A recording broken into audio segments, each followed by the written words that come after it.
Good afternoon, everyone. I have 12:01. Can somebody confirm that you can hear me? A We hand can wave. hear you. Okay, David.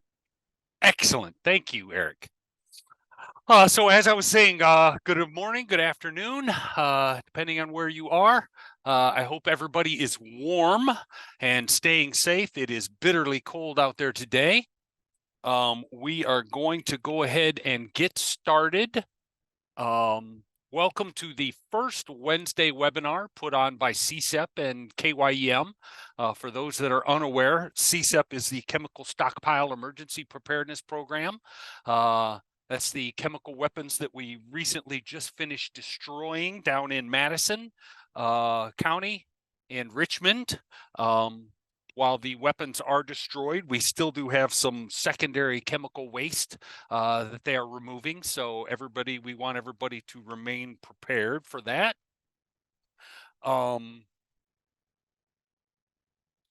See if I can get the screen to change. We are recording this webinar. I will post it to YouTube after the fact, and I will share a link with everyone. So if you want to share it, see it, if you missed something, you'll be able to come back and view it.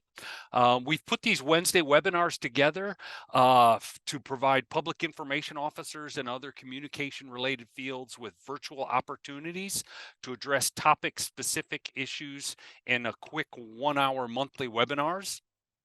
Monthly topics and featured speakers will be selected and scheduled accordingly to help provide attendees with real-world application to the following: planning and developing a process with clearly defined procedures to gather and provide accurate, timely, and accessible information on an event as it approaches or as it has occurred. So that's just a general statement to say we're trying to help anybody in the communication field do their job better. And we are going to start that today. Talking about empathy, the crucial communication ingredient. So empathy, the ability to understand and share the feelings of another. Empathy is a powerful tool in public communication during disasters. It helps establish a connection with the affected individuals, build trust, reduce anxiety, humanizes the response effort, fosters unity, and sets a positive tone for cooperation and communication. This in turn contributes to a more effective and compassionate overall response to the disaster. Mr. Singer will help attendees better understand empathy, create an empathy statement, and use empathy in crisis communications. I'm going to introduce our speaker next. Before I do that, I want to say throughout this webinar, if you have any questions, I'm going to be monitoring chat. You can put the question in chat if you would like. If you want to raise your hand, we can unmute you and you can ask it yourself. And once Mr. Singer is done with his presentation, we will just take general questions from the group as they pop up. And if any don't get answered, if they get put into the chat, I will make sure after the fact that I get an answer to it and I share this with the group. So Eric Singer is an emergency management communication specialist with Argonne National Laboratory Risk and Crisis Communication Program. He is a popular instructor with Argonne's Public Affairs Science and Technology Fusion Academy. He is part of a team that helps provide public affairs training, exercise support, product development, and technical assistance for government, nonprofit, private sector, and international organizations. He's been with Argonne since 2014.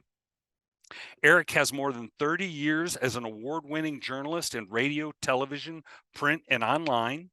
The bulk of his broadcast career included being the main anchor reporter of ABC and CBS television news affiliates in Colorado and Texas. Among the many stories he has covered include the deadly 2013 Black Forest and 2012 Waldo Canyon, Colorado wildfires.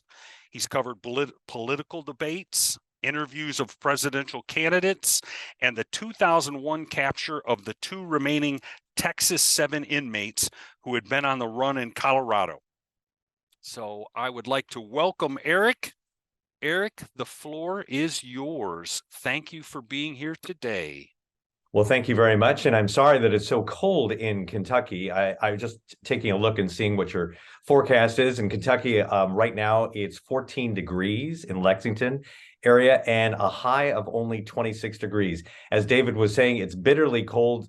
Stay warm. And obviously, hopefully, you'll be getting something warm with this presentation. I have been to Kentucky so many times during the CSEPP Chemical Stockpile Emergency Preparedness Program in the Lexington and Richmond area. And I'll tell you, I love Malone's. Malone's is a fabulous place. If you haven't had the opportunity to go there, and no, I have got no special endorsements or compensation from Malone's. I love their Caesar salad with double helping of anchovies and a baked potato with no bacon. Otherwise, it is a fabulous, and as my meat-eating friends tell me, their steaks are fabulous as well. So thank you so much for allowing me to give this presentation. Let's go ahead and put that up on the screen if you would, David, and we can just go ahead and proceed. And once again, as David was saying, if you have some questions during the presentation, don't in any way, shape, or form be worried that you have to, if you have to say something. We're an informal group. We may be large, but we're still intimate. And so with that said, please don't hesitate to ask a question. What we're talking about today is empathy, the crucial communication ingredient. And it is a vital and integral part of your communication toolbox. Next screen.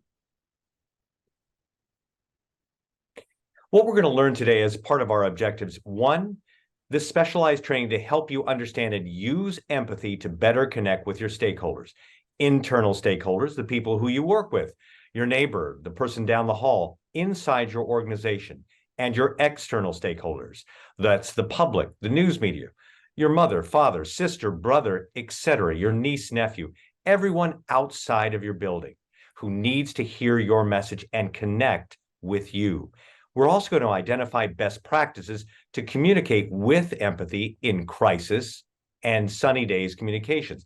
Now, when I say sunny days communications, what I mean is specifically like take your daughter to work day or something that puts a smile on someone's face, but it's still a message nonetheless. Next slide.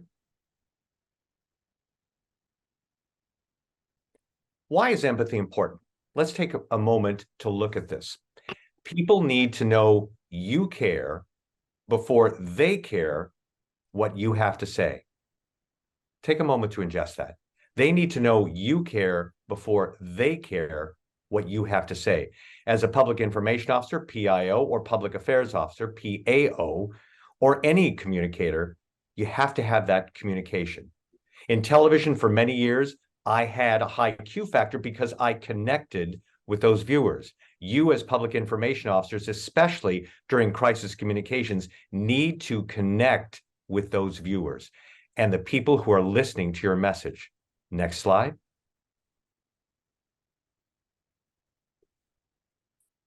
What is empathy? Well, it's that sweet spot of emotional connection. It is vital and necessary to appropriately attach to people so they actually listen to what you and your organization is saying. It's vital during and after a crisis to keep that connection level going. And I would say for any reason, it's vital during any communications, personal or professional. On the screen, you see something from Dr. Brene Brown. She's a professor at the University of Houston, New York Times best-selling author, and she spent more than 2 decades studying empathy, courage, vulnerability, and shame. What she wrote on your screen, I think, is a real clear understanding of what empathy is all about. It's a strange and powerful thing. There is no script. There is no right way or wrong way to do it. It's simply listening, holding space, withholding judgment, emotionally connecting, and communicating that incredibly healing message of ultimately, you're not alone. The benefits of tech, especially when you have Amazon and you have Echo going on in the background. So Dr. Brene Brown said that empathy is connection, and connection is vital during communications. Next slide. Now let's dig deeper on this. let's talk about the biology of empathy. You know, anyone can talk lip service about empathy and why it's important, as it is. But why is it important for humans? The reason why is because we have a limbic system. It's that part of our brains that's involved in behavioral and emotional responses.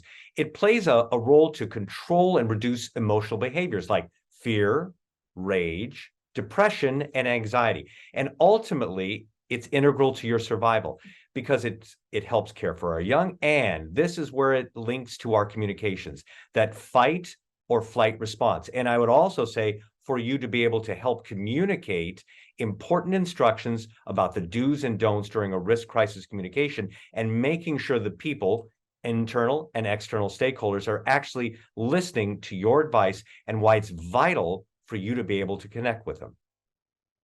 Next slide.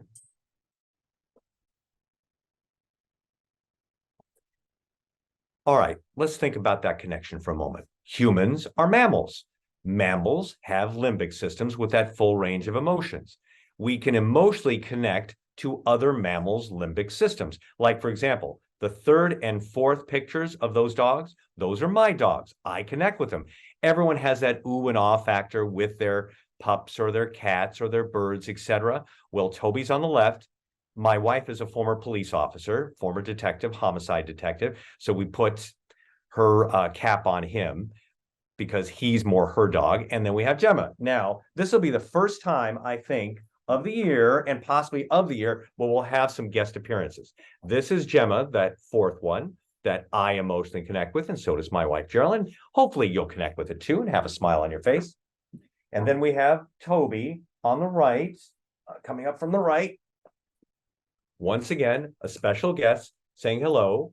He's a Leo, she's a Capricorn, so he likes to be posing all the time in front of the camera. Now, we connect, as I said, emotionally to other mammals, like dogs. We connect and feel close with other humans. Once again, how integral is empathy? And we connect and feel close with other mammals, and to be able to listen to those messages of communications, of vital survival strategies from you and your organization. So we have to dig deep about why empathy is important. Next slide. Now, as much as I would love to say this to our folks who have reptiles, turtles, snakes, etc., they don't really connect with you. You might say that they look at you and they look at you with love. They don't.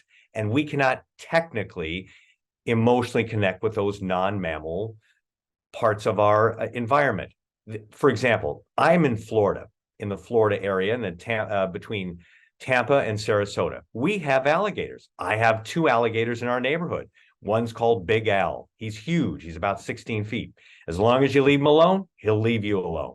And with that said, their limbic system, because they do have limbic systems, bottom line is they're looking at you sort of like lunch or dinner in a very rudimentary way. Their limbic systems are involved in their smell to help defend territory and hunting. Non-mammals don't emotionally feel. We as mammals do emotionally feel. Our limbic systems are designed that way. And with that said, the reptile brain, rigid and compulsive. Next slide. Why is empathy so important in our communications? Well, bottom line is there are different levels. And in communications, specifically, you have to connect with the person on, in this case, on the other side of this virtual platform, or if you're talking in person, on the other side of a different type of camera, electronic news gathering device, ENG, or in person. Dr. Martin Fischbach is a clinical psychiatrist from the Pittsburgh area who talks specifically about empathy's power and the levels of interaction, why they are vital in all communicative processes. Go ahead and play the video if you would. People who need people. So the levels of interaction can be conceived of in a series of 5 levels. The lowest level, the worst level, is the most difficult, is ignoring somebody's request, which causes rage in the requestor, A little bit better, but not very good, is getting angry at somebody for their need. This causes anger, though not rage, which is worse, but is obviously not helpful. Better than that is sympathy, where there is some acknowledgement of the problem that the person in need has, but no real help for it. But best of all is true empathy. Empathy involves a whole lot of steps, a whole lot of parts. It involves listening carefully to the person's need, letting the person vent it entirely, and maintaining eye contact and being able to echo the concern that the person had after the person is done. But it also involves training yourself to be able to experience a small part of the feeling that the other person is having. This requires practice. There is a fifth level, which is even worse, called merger, but that is a rare occasion and needn't be involved here. I have actually experienced it myself.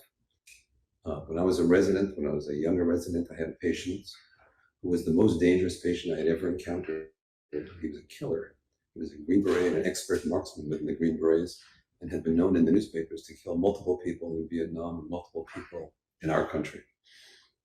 I was concerned that he would turn his paranoia on me, as paranoid people can. So I was feeling quite alone dealing with this individual. As a result, I went to my chief of psychiatry at the VA hospital, and I presented the case to him. His response was, somebody should have killed that person before he kills again. That was not helpful, and I remained alone dealing with this individual. So I went to the chief of forensic psychiatry, and I presented the case to him, and he said, I'm glad he's your patient rather than mine, and left me alone with the patient.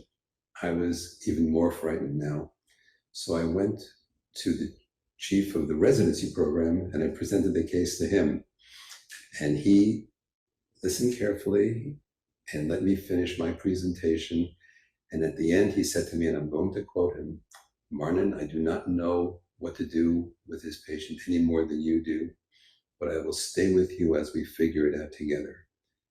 And truthfully, within 5 minutes, I was able to figure out exactly what to do and develop a plan. I didn't even have to pass it by the chief of the residency program. I carried out that plan the very next day. It worked like a charm. Everybody was safe. The patient was discharged appropriately and safely. And it all happened because my levels of anxiety and tension were no longer overwhelming my psyche, which enabled me to make a proper decision. So bottom line is, empathy works. Next slide. And that's why it's important for public information officers and public affairs officers. As you heard Dr. Fischbach talk about, bottom line was, we're in it together. It wasn't that you're a victim. It was more, we can work together to be able to solve this situation. And you, as a crisis communicator, can be able to help the public and the news media, external stakeholders, be able to know what's the best decision for them. Because when you connect with empathy, you lower someone's anxiety, as you heard in that presentation. It decreases depression. People can cut through all the muck and be able to hear what you're saying. That emotional connection is a valuable tool in a crisis and a key to effective messaging during risk communications. It helps those stakeholders connect with you during those communications and hear valuable advice from you and your organization. Next slide. What do people want to know? Go ahead and hit the button if you would, David. They want to know what happened. In other words, what's going on, the facts available. What does it mean to me? In other words, how does it affect me at home? If there's a fire in one part of Lexington, for example, they know that it to a certain degree affects them, but they're going to know about detours, etc. But if it's in their neighborhood directly, they want to know, how does it affect me and my family? And ultimately, what are you doing about it? Those future actions and next steps, that vital advice from you. Go ahead and hit the button again if you would. All messages are like air, alert, inform, and reassure. We as mammals, all creatures need air, and messages need the same. Alert, inform, and reassure. We're in it together. I'm giving you advice so you don't play the victim. I'm helping you with valuable information be able to make good evaluative decisions. Next slide. Right now, I want you to close your eyes. I know it's going to sound crazy. I get it, but I want you to close your eyes for just a moment. Think about an empathy, success, or failure in your risk, crisis, and sunny days communications. It could be personal, it could be professional, on camera, or in person. And I don't want you to give names when we talk about this, because we'll discuss it at the end of class. And I want you to tell me a little bit about the situation in a general term, and then how you would have changed it now, thinking about so far what we're learning and as we continue learning. We'll discuss it at the end of the class. All right, next slide. Now we're going to talk about empathy and sympathy. So many times people merge the two. And as you heard Dr. Fischbach talk about, there is specifically different levels of interaction. Empathy and sympathy are two totally different things. British psychologist Dr. Paul Fury talks about how sometimes we as communicators merge the two and why it is so critically important to keep them separate. David, go ahead and run the video. Next slide.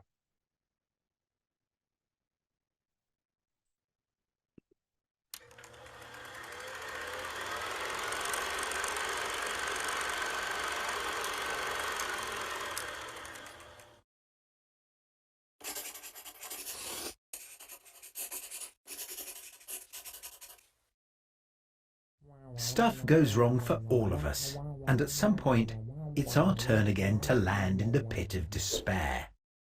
But it's the conversations that we have whilst we're down there and how we respond to them that will determine just how fast we get back out again. Essentially, people will have one of two responses to us when they see us in pain: sympathy or empathy. Take one, the sympathetic response. The problem with sympathy is that it's based on the three things that worsen and prolong the bad situation that the person is in: pity, victim status, and agreement. When we sympathize, we add our own sorrow, fear, annoyance, our pity to the other person's feelings. And whilst they now feel less lonely, being joined by another person confirms that the pit is real and bad. When we treat people like victims, they behave like victims. And agreement just makes the walls of the pit all the more intimidating.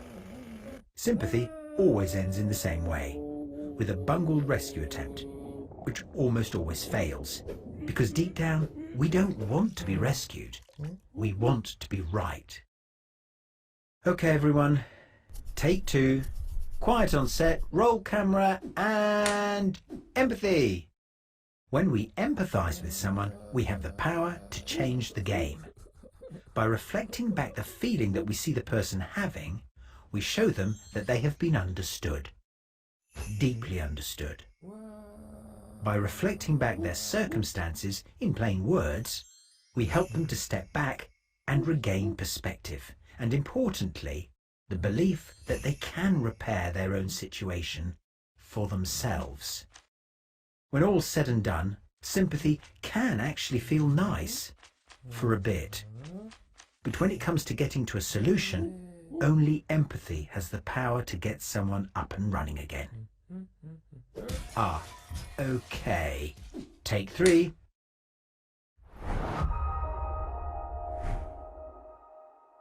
Next slide, if you would, David. All right, let's talk for a moment. I don't want to put anyone on the spot. Let's just have some takeaways. What did you get out of it so far? I'll start with David. David, because you were intently looking and also running the presentation. And then I'll call someone else, unless they would like to raise their hand as well. Go ahead. There you go. Had to unmute myself. Problem. Uh, I guess initially I think about stopping to think about what you're hearing when someone is talking to you about their situation rather than just kind of jumping in. Does that make sense? Absolutely. Because you're connecting with someone and you're actually listening to someone. Does anyone else have a thought? That's a very good analysis. I might just call on someone. Since I see the first person, I see Ryan. Ryan, are you there? Yeah, I'm here. Okay. What did you get out of so far what we've talked about empathy? That sympathy can be a short-term solution that causes long-term problems, or can get you stuck there, whereas empathy has the power not only to help you see your own situation a little bit more clearly, but can help you get out of it a little bit quicker.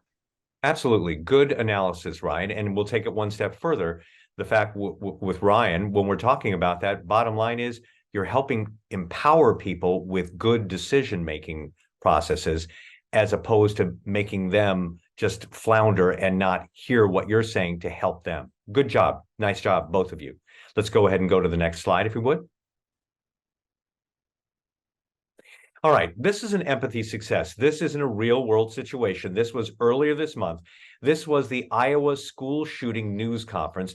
This was Governor Kim Reynolds talking to the news media and to the United States and the world specifically about the situation and how she connected with the people in her state and beyond. David, go ahead and roll it if you would.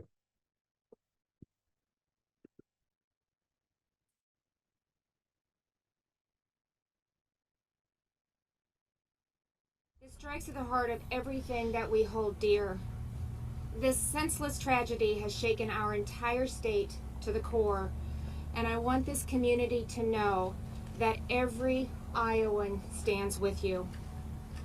It's impossible to understand why anything like this happens, but again, I want you to know that we'll work tirelessly to get the answers so that we can prevent it from happening again. Next slide. Bottom line is we're in it together.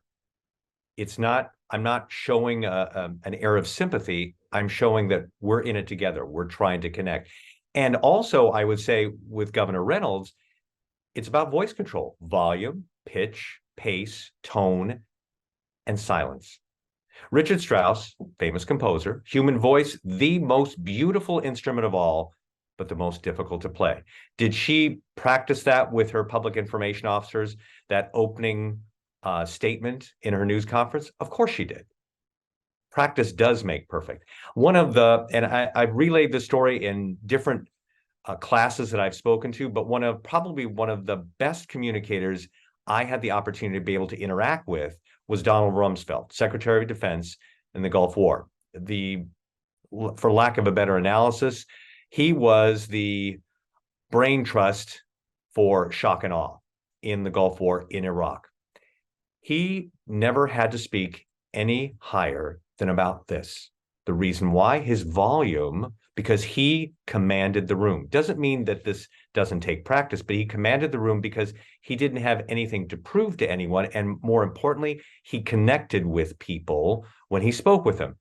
In television, our consultants used to tell us, volume, pitch, pace, tone, and silence is important because happy, glad, mad, or sad, when it comes to stories, they have to sound different.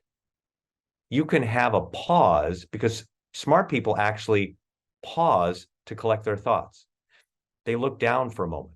They're talking to you, not at you. That empathy is about connection, either on screen, in person, or whatever communication path you take. Could be on the radio as well.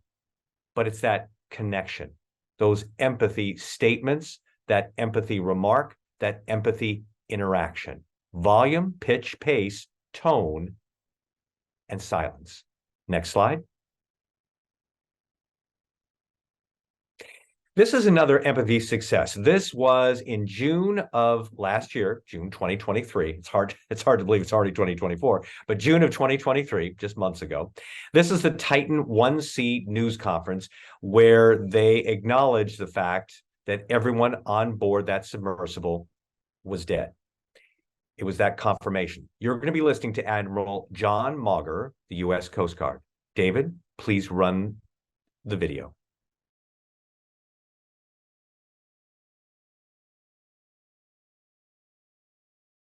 This morning, an ROV, or remote operated vehicle, from the vessel Horizon Arctic discovered the tail cone of the Titan submersible approximately 1,600 feet from the bow of the Titanic on the seafloor. The ROV subsequently found additional debris. In consultation with experts from within the Unified Command, the debris is consistent with the catastrophic loss of the pressure chamber. Upon this determination, we immediately notified the families. On behalf of the United States Coast Guard and the entire Unified Command, I offer my deepest condolences to the families. I can only imagine what this has been like for them, and I hope that this discovery provides some solace during this difficult time.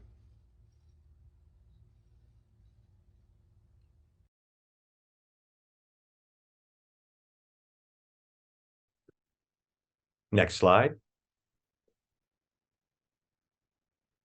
All right, let's talk about those two successful moments in those empathy statements with the news conference. I'll start for a second. Admiral Mauger, did you notice the pause? He was connecting with his audience, connecting with the people on the other side of the camera. Volume, pitch, pace, tone, and silence. Does anyone else have a thought about those two successful moments? You know I'll call on you. It's like volunteered or voluntold. All right, since I see Hank as the next, no, you know what? We are, how about Julianne? Julianne, are you there? Go ahead and unmute if you can. Julianne? Well, let's go to Hank then. Hank, you were listening to both of those news conference empathy statements. Thoughts? They were carried along at a very even pace, no excitement, no decline, and they seemed to be spot on with the pauses, and they both connected, and it shows how far we've come in the PIO world from the last 20 years. Very good analysis. Thank you, Hank. Does anyone else have an analysis they'd like to share in the webinar? I was able to unmute. Oh, this good. is Julianne. Hi, Julianne. Hi. Thank you for calling on me. Again, the pauses, the tone. I liked that he maintained his composure. He showed enough empathy, but at the same time, he was strong, and he made you feel like the situation was being taken care of and people were being honest and forthright. Absolutely. And that's all everyone on the other side, your internal and external stakeholders want. They want that connection, and they want to believe you. They want to be linked to you in that interpersonal way. They want to feel connected. Next slide. And this is a great springboard to that. What does the public want from you as public information officers and public affairs officers? And I would say, I'd contend, communicators. It could be to go to your church or synagogue, etc., or Toastmasters. What do they want to hear from you about your organization during a sunny day situation or crisis communication? They want to hear communication to talk to you, not at you. They want coordination. Obviously, they want to feel that the situation is being taken care of and your message of hope and also guidance is being heard loud and clear. And ultimately, they want to trust you. Next slide. Body language. as you saw with both of those communicators, there was that openness. And I would say in this situation, body language is part of that communication strategy. Dr. Albert Moravian is a University of California emeritus professor, and he talked about the 7-38-55% rule in elements of personal communication. Obviously, now we're talking about this just in the, to listen and to watch. 7% is the spoken word. They're listening to what you're talking about. 38%, how you're saying it, the tone, volume, pitch, pace, tone, and silence. And then also, as you saw with those two other communicators, their body language, they were open. How many times have you seen people who are doing this? I mean, closed stance in the military, you see it on the side at attention or holding their hands together. You want that openness, or say talking to someone, like looking this way or looking the other way. They want to talk to, they want to hear from you. They want you to talk to them. Be very cognizant of your body language because it's an integral part of empathy. And John, what did John say? Oh, and facial expressions. Absolutely. Very good, John. Thank you. Good. And if you have some comments on the chat, please don't hesitate to put them up there as well. I'll read them throughout the presentation as well. Next slide. Now, this was an empathy failure, and we'll talk about this in just a few moments. This is Commander Kerry Yamaguchi. He's with the Boulder Police Department. This was from March of 2021. This happened at a mass shooting at a grocery store in Boulder, Colorado. 10 people were killed, including a police officer. I want you to watch it, and then we'll talk about it. David, please roll the video.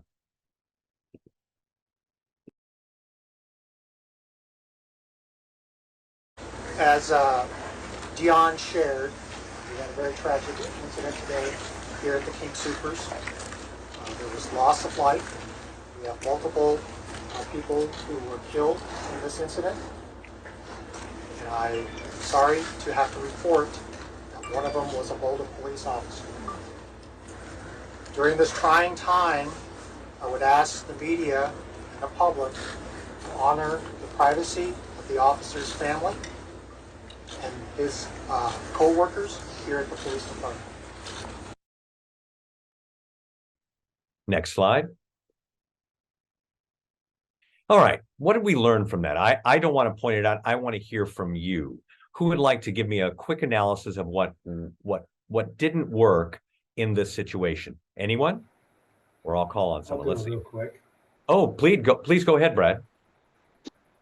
His hands were halfway in his pockets. He did not have any sense of rapport or authority. He seemed to struggle with what he was saying. And I don't think that espouses confidence or connection or any kind of rapport whatsoever. He had the right words, but he seemed to struggle to say that. Absolutely. He didn't connect. And in a crisis situation, once again, you have to connect. There was also something else. I want to see if anyone else picked it up before I say it. The podium was gone? What's that? There should have been a podium there? There should have been a podium. That would, yes, I would say in that instance, it's probably a better idea to have a podium, but I'm okay. I mean, that's more news conference strategy. I would say even if you didn't have a podium, I couldn't show the whole news conference, but in that news conference, they were going back and forth behind the crime scene tape, which really looked weird. And it was like haphazard the way it was set up. But I'm talking now specifically about empathy. There was a key point that he made. And remember, we have 10 people who are dead, including a police officer. What was the point that was made? Did anyone pick it up? The officer was more important than the rest of them, and it's not the case. Absolutely, Kevin. Absolutely. And remember, I'm married to a former peace officer. So with that said, that was something that I noticed. That was something even my wife noticed, and she was a Colorado peace officer. It seemed like don't talk to anybody. Oh, I see. From Keith. Oh, yes. Don't talk to anybody. If don't talk to the police officer's family, etc. But it's okay to talk to the others who were killed, their families. Absolutely. It was definitely an empathetic disconnect on the part of that officer. In the news conference itself, there were other key factors that didn't work. And in other webinars, or perhaps in one of the classes that you do attend, that I would be there and we would happen to show this, I would explain that to you. But yeah, it could have been better. Does that mean that Commander Yamaguchi is not a good speaker? No, this is just a teachable moment, and how he could have done better and how we all could do better when we're actually communicating to the public, to our friends, to our family, internal and external stakeholders. Next slide.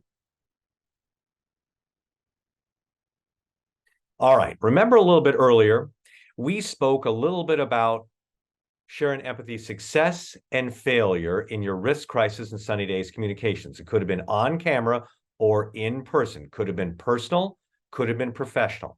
All right, at this moment, let's go ahead and just call in a few people. I'd like to hear what you did and what you would do differently, how you would structure the conversation differently. Does anyone want to go forward, or I'll call on someone? Go ahead and unmic yourself, unmute yourself. Let's see. Well, you know what? Let's see. Natasha, do you have something you'd like to share with the class? Remember, in general terms, not specifics. Well, I do think there are, lessons to be learned for empathy. And that's why I took this webinar today to learn more about it. I just think that it's something, that any of us in public relations need to improve on. Mm-hmm. Absolutely. Absolutely. Does anyone have a situation they'd like to share with the class that they thought, well, maybe I could have done this better based on what I'm learning here and how I would have done it differently? Anyone? Well, based on past experiences, when we're dealing with the disaster, such as the cold snap right now, it's easy for us not to be empathetic when somebody calls up at the last second and says, I need propane, I need heat, I need medication, when they've had plenty of time to plan for it. It's not our job to project that correctness. It's our job to empathize and accomplish the tasks that we're assigned. Was there a situation that happened to you that perhaps when they called, you didn't have not that? Me personally, but our command, our area, our county. It happens from time to time, and you have to constantly remind people about Facebook and hot mics, especially whenever the local media is in town. And if they have a microphone, they may not always turn it off. So you need to be careful when you're doing that. But as far as it happening to me personally, I've been in law enforcement over 30 years and emergency management for the last 7. And I've really learned through seminars like this and trainings like this to be very patient and caring. Doesn't mean that I don't get frustrated, but we can't project that frustration. Absolutely. Very good point. Does anyone else have an analysis perhaps of something in their life that you would say, you know what, maybe, and this could be personally, this could have been talking to your wife, your husband, your daughter, your son, your uncle, your aunt, your niece, nephew, etc., that now you think, maybe I should have listened to them a little bit more closely before, either sympathizing and not connecting with them on that emotional level so that they can feel that I'm listening to them. I can't solve everything, but I can help them on the road to recovery or the road to a better decision in their life based on what I'm doing. Is there anyone else who'd like to say something about that? Hey, Lisa? Eric, I'll hop in here. Sure, please do, David. This wasn't me, but it was something that I witnessed recently, late last year. There was a press conference that was given, and somebody made a reference to 9/11. And I think just in general, making comparisons to historically huge events like that is a bad idea. Absolutely. And that's something that we all have to, we don't want to have sympathy creep into our empathy statement. And we don't want to, in that case, have false equivalencies, because it does make people no longer listen to you because they go, what? You're saying this and why? And it makes you feel less genuine. And that's the key here. We want to connect. We're communicating to people, not communicating at people. Does anyone else have something they'd like to share with the group on the webinar? Well, this isn't a personal situation, but I did notice John Bubble had typed in, and I know John from Lexington, the city of Lexington Emergency Management. He mentioned, so often these statements that people give when they're addressing the public, Our thoughts and prayers are with you. What do you think about that? That seems so canned. It is. I would say the first million times it was probably terrible enough. Now it's, if you can, in your nomenclature, to your public officials, to the people that you're putting together the news conference for, hearts and prayers is so disingenuous now because it's said too many times. I think there's lots of different ways to say it. It could be, you know what your public official is going to say, and you know what you're going to say. It could be just, I've seen, my heart's broken. Our city, our hearts are broken. We will come through with this. There was a recent situation, a shooting, and I was going to put it in there. I had it in this, and it was it was the governor who was specifically talking about our hearts are broken, but that doesn't mean that we're not going to come through this. We're in this together. This was a crisis situation, but we will work together to come out of this and to be able to effectively deal with it.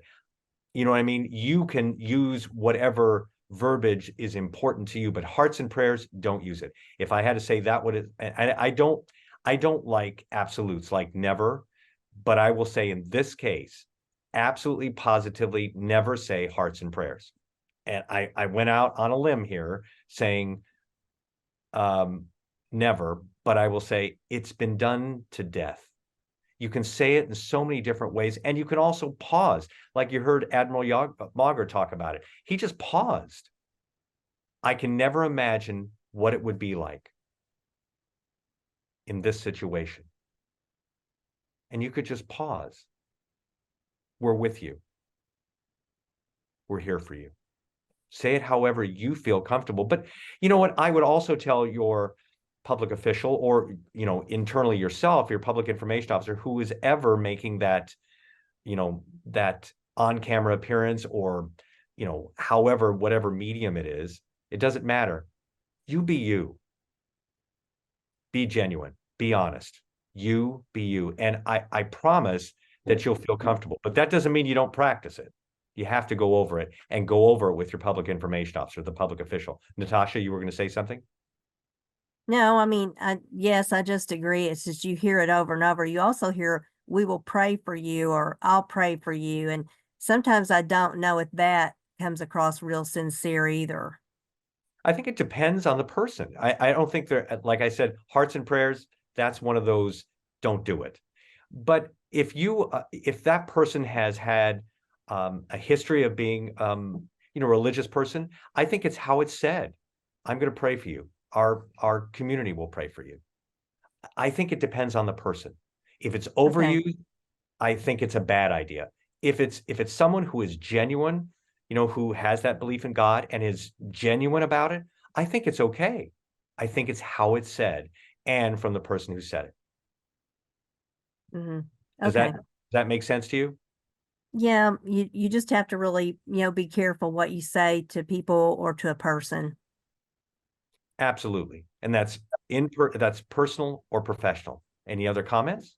Yeah, could I on the that is a touchy subject, especially in our diverse society nowadays. But I honestly believe, as a church goer, I believe that, like you said, if it's sincere and you don't do it, and they know that you're do it on a regular basis, it's like almost like you slight them. So depends on the community. Our community is very religious, and we would use that term for different denominations. And I think it's appropriate, like you said, if you do it all the time. Politicians like to try to do it all the time, and it kind of falls flat.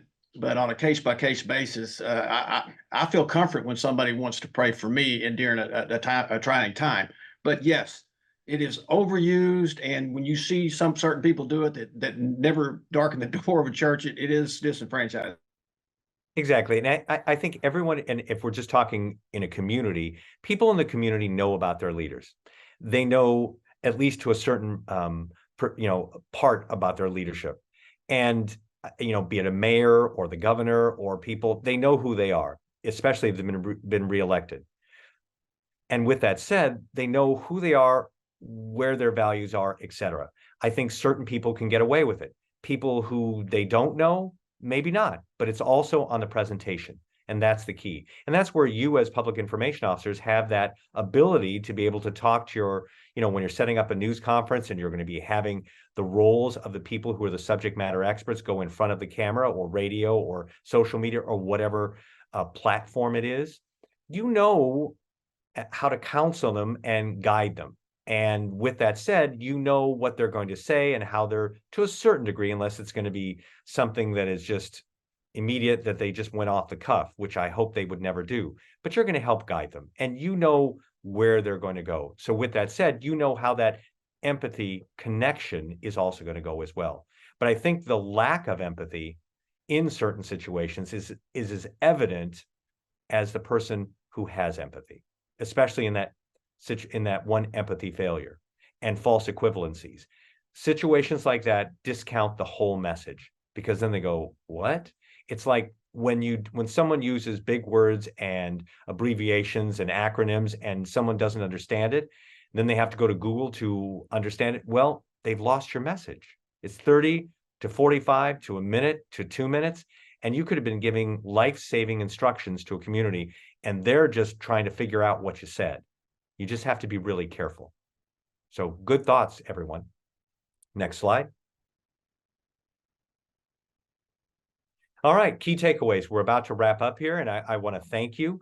Let's just do a couple of key takeaways. What did we learn from this empathy webinar, and how will you use it in your life, your communication life, your personal life, or your professional life? Anyone? I'm going to call on somebody. All right, Ricky, how will you use it? Ricky? Let's see what we got here. Let's go up. I'm trying to unmute. Can you hear me now? I can hear you perfectly. Go ahead. All right. So we have the Crime Victims Compensation Fund here at the Public Protection Cabinet. We're always looking for stories to illustrate what this fund can do for victims of violent crime. So I think this seminar and using empathy when I'm interviewing these people will go a long way to getting the information that we need to get out to others who may find themselves in the same type situation. Very good. Thank you so much, Ricky. Does anyone else have anything to say, or we'll go to the next slide? Anyone? All right, let's go ahead and go to the next slide. I want to thank you very much for allowing me to give this presentation, Empathy, the critical, crucial communication ingredient. If you have, if you'd like some more questions, if you have questions, concerns, etc., in your day-to-day communication, please email us at pastfusion@anl.gov. You can join our social media family, Facebook @PastFusionAcademy, X, formerly known as Twitter. One day I'll be able to just say X. You can go ahead and go to us at PastFusion, and Instagram @PastFusionAcademy. Connect with us, and our hashtag is #PastFusion. Public Affairs, Science, and Technology, Past Fusion Academy at Argonne National Laboratory. Next slide. Once again, learn from the past, prepare for the future. Our web address is pastfusion.anl.gov. And if you'd like to email me directly, it's ssinger@anl.gov. Thank you so much for allowing me to give this presentation. It was a pleasure chatting with you. And I look forward to more learning experiences and more webinars with you. David, back to you. Excellent. Thank you so much, Eric. I appreciate that. That was just great. Does anybody have any last minute questions? Any comments at all? I'm going to share my screen one more time. I want everybody to see our upcoming schedule. But if you have any comments, feel free to unmute yourself.